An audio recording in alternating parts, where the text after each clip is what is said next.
So, I need your help. I need your help figuring out where we were in the movie. Justice Clarence Thomas. Were we here? You've seen this? That wouldn't be such a big deal. You hadn't seen this yet? Okay. So let's go back. Is that it? There has been disregard between Okay. Santos corporate offices and the various regulatory and judicial bodies that have made the key decisions. Justice Clarence Thomas was a Senate attorney. That wouldn't be such a big deal if it went from one court case that really decided this whole seed saving issue. Justice Clarence Thomas wrote the majority opinion in a case that allowed these companies to prevent farmers from saving their own seed. Monsanto had very close ties to the Bush administration and the Clinton administration. And this goes to why we haven't had much political debate over this radical change to our food system. The last 25 years, our government has been dominated by the industries that it was meant to be regulating. The challenge is sometimes you have people with expertise in industry that may turn out to be really good regulators. It's really about what interests they decide to represent. You're talking about power, centralized power. And that power is being used against the people who are really producing the food, like the farmers. It's being used against the workers who work for these companies. And it's being used against consumers who are deliberately being kept in the dark about what they're eating, where it comes from, and what it's doing to their bodies. Good afternoon, Madam Chair and members. SB 63 is a consumer right-to-know measure. It simply requires that all foods that are cloned must be labeled as cloned foods. These cloned animals are a fundamentally new thing, but I find it incredible that the FDA not only wants to allow the sale of meat from cloned animals without further research, but also wants to allow the sale of this meat without any labeling. Other witnesses not position, please. Noel Framers with California Farm Bureau, and if I can point out, the reason that we are concerned with labeling is it creates unnecessary fear in consumers' mind until the industry has an opportunity to educate why we want to use this technology and the value of the technology. We don't feel like consumers just having a warning label will help them. These companies fight tooth and nail against labeling. The fast food industry fought against giving you the calorie information. They fought against telling you if there's trans fat in their food. The meatpacking industry for years prevented country of origin labeling. They fought not to label genetically modified foods, and now 70% of processed food in the supermarket has some genetically modified ingredient. I think it's one of the most important battles for consumers to fight is the right to know what's in their food and how it was grown. Not only do they not want you to know what's in it, they have managed to make it against the law to criticize their products. Can you tell me how you've changed how you eat? Yeah, you probably have to talk to an attorney before you would put this in there. This is, we've said, I know, but I could have the meat and poultry industry coming after me, and I really... Seriously, for saying that it's so... It depends on the context. You're not saying someone else don't eat it. Yeah, I'm sorry, Robbie, but I get asked this all the time, and you know, initially my reaction was, I don't care, let them sue me, let them try and sue the mother of a dead child and see. It's pretty amazing that you can't say how you and your family Well, the veggie libel laws are different. The food industry has different protections than other industries do. We have a lot of questions about this mad cow disease. If you recall the case where Oprah was sued by the meat industry for something she said on her show. It has just stopped me cold from eating another burger.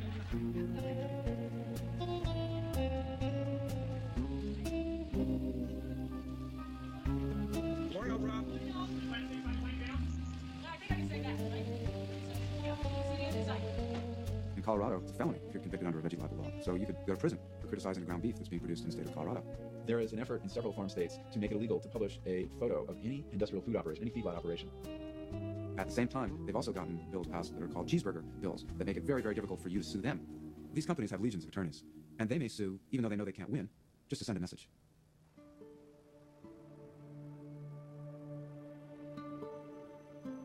We are on record for the deposition of Maurice Parr in the matter of Monsanto Company and Monsanto Technology versus Maurice Parr.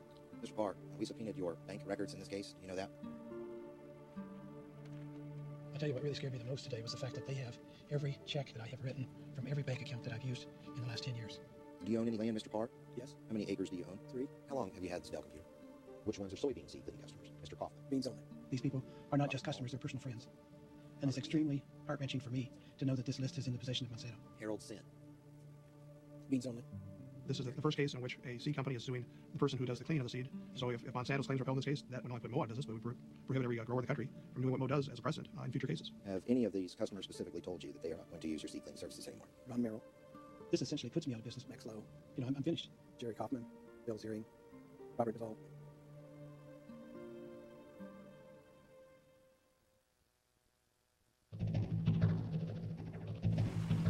We have had a food system that's been dedicated to the single virtue of efficiency. So we grow a very small number of crops, a very small number of varieties, a very small number of companies. And even though you achieve efficiencies, the system gets more and more precarious. You will have a breakdown eventually. And where the breakdown comes in the system, we don't always know. Modern production agriculture is highly dependent on large amounts of petroleum. Our farm, we're going to use about 40,000 gallons of diesel fuel a year. We eat a lot of oil without knowing it. To bring a steer to slaughter, it's like 75 gallons of oil. So what we're seeing is that this highly efficient machine does not have the resilience to deal with shocks, such as the spike in oil prices. Food prices last month were 3.9% higher than they were a year ago. We'll take corn, another basic source of food, up to a 12-year high. For a while, we could sell grain so cheaply anywhere in the world. Farmers in other countries who aren't being subsidized could not compete with us. so that their capacity to grow food for themselves was compromised. The world's running out of food. Nobody's talking about it. We have no reserves. There'll be protests around the world. The food crisis has already brought down one government. A month doesn't go by where there isn't a story in the news that peels back the curtain on how that industrial food is made. Downer towns, too ill or lame to walk, being brutalized to get them to their feet for slaughter. Millions of gallons of concentrated hog manure, flushing their contents downriver. The government's food czar reported that there are no tools in place to track the origin of the latest salmonella outbreak. Every time one of these stories comes out, America learns a little bit more, what's going on in the kitchen, where their food is being prepared. And every time they turn away in revulsion and start looking for alternatives. The irony is that the average consumer does not feel very powerful. They think that they are the recipients of whatever industry has put out there for them to consume. Trust me, it's the exact opposite. When we run an item past the supermarket scanner, we're voting for local or not, organic or not.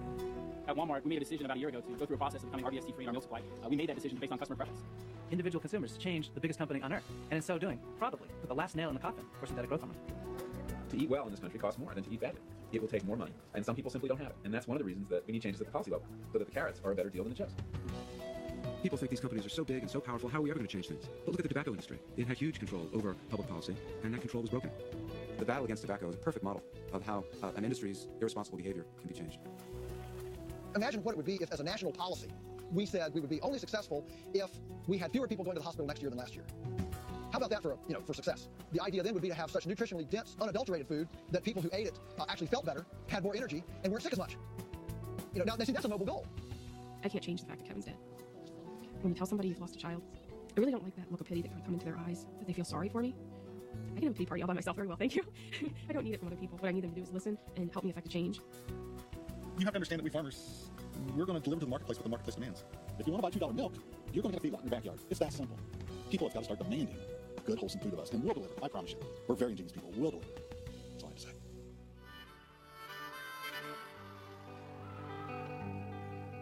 Well, I rode that ribbon highway. I saw above me the endless skyway. I saw below me the golden valley. Well, this land's made for you and me. I roamed and rambled. I followed my footsteps through the sparkling sands of her diamond deserts. And all around me, a voice was calling. It said this land was made for you and me. Well, this land is your land. This land is my land. From California to the New York Island, the redwood forest near the Gulf Stream water. Well, this land was made for you and me. Now the sun came shining, and I was strolling. Well, the wheat fields waving, and the dust clouds rolling, and our voice was sounding as the fire was lifting. Said this land was made for you and me. Well, this land is your land, this land is my land.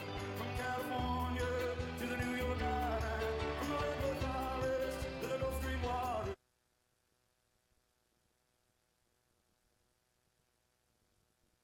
Okay.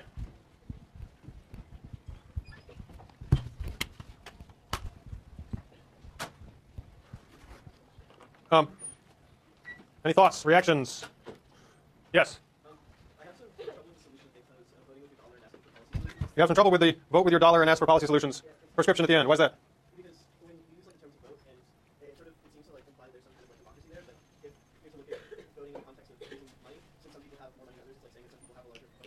See, you object to the equivalence that's implied between dollars and votes. Okay.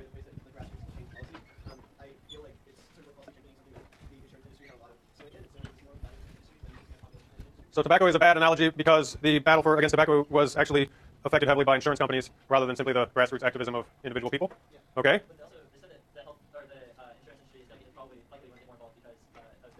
Right. This was a point that Michael Pollan actually made in a column in the New York Times, I believe, last fall. That it was during the debate about healthcare reform. Pollan weighed in and suggested that if the healthcare reform made forced insurance companies to insure everybody, that the insurance companies might actually begin to weigh in against industrial agriculture in the larger politics of Washington because of the ways in which the food industry contributes to high medical costs. And Pollan actually sounded a kind of cautionary note by pointing out that if you think the healthcare lobby, or the healthcare insurance lobby anyway, is powerful, you haven't seen anything compared to the industrial ag lobby. He suggested that they were actually much more powerful than the insurance companies in Washington. But any other thoughts? There was somebody back there. No? Yeah.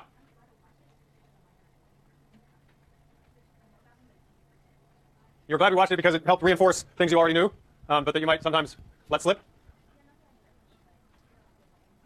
If you've read Omnivore's Dilemma, which I take it many of you, the book was passed out to all incoming students a couple years ago, if I remember correctly, last fall. And if you've read that book and Eric Schlosser's book, Fast Food Nation, there probably isn't a lot in this movie that's new to you. Yeah. Peter Singer's book, The Ethics of What We Eat? Uh-huh. Okay. Okay. Okay. Peter Singer is a very prominent philosopher, actually, who has written many books on the sort of ethics of animal treatment. What's that sort of tag? I can't remember. Animal rights, basically. He's been very influential. You're suggesting that argument did not get as much attention in this movie as it should have. Okay.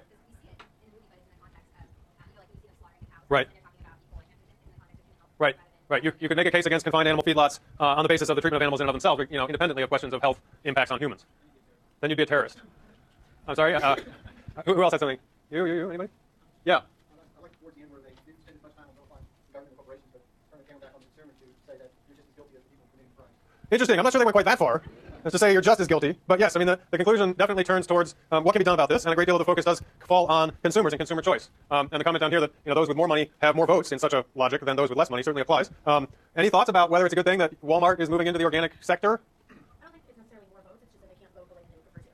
So it's kind of like a false vote because they can only afford like the cheaper goods which are unhealthy, then that's where their vote gets dumped. But I think that having the Walmart representatives say that they did choose to go, organic meat and like the milk sector is definitely saying something that people like they did it because of the demand. So even if it's just like a small change, Walmart is a big corporation, so the voters, the shoppers did have some effect on what they're doing. It's certainly true that corporations such as Walmart and McDonald's have got the power to change entire industries by altering their purchasing decisions. I mean, McDonald's in particular, because of its dominance in the fast food sector, the suppliers, if they have to meet McDonald's standards, typically they end up applying those standards to their production as a whole because it's not worth having two separate systems, right? Yeah. I think it's odd how it seems that they show so much respect to Walmart for their actions, and yet they totally overlook their unfair labor practices, while in the same film, they cover the unfair labor practices and the fact that... Very interesting.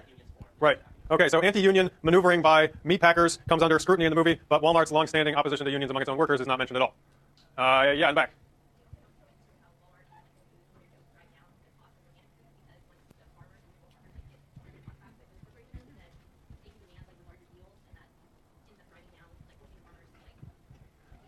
So right. So this gets to some, I think, some very interesting questions about the limits of organic production as a solution to this whole complicated set of problems, right? Organic basically just means without chemicals, which is important, obviously, for a variety of reasons. However, if organic becomes large scale, if the demand for it gets large and the producers producing organic food adopt the same kinds of large-scale industrial practices other than chemicals, do you perhaps lose something there? Any thoughts about whether large-scale organic is a sort of environmental contradiction in terms? Yeah.